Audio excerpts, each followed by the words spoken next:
Hey guys, it's Pete here with the feature update. Let's take a quick look at the event staffing update. Let's go ahead and launch the app. On my dashboard, you can see that I only have one event named Demo Wedding.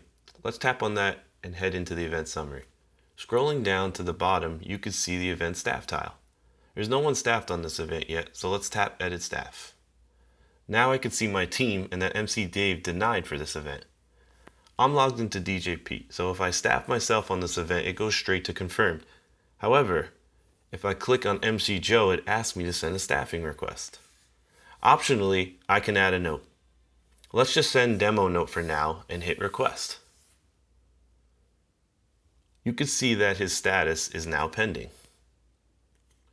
Now let's switch over to Joe's phone.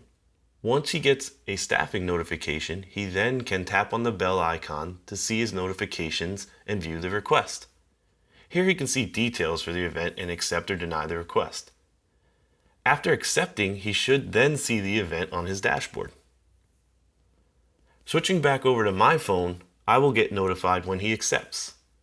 Let's go back into the summary again, where I can now see that Joe and I are in the staffing tile and confirmed for the event.